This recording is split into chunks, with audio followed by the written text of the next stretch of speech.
Hello everyone, welcome back to SkillWeb. In this tutorial, I'm gonna show you how to split video in Canva. So let's get started.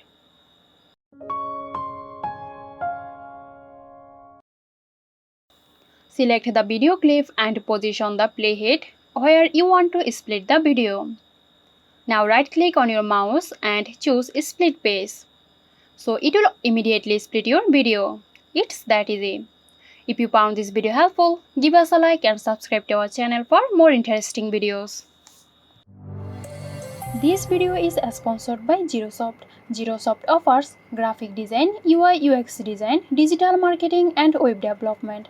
Elevate your brand with Zerosoft today. For more details, check the description box.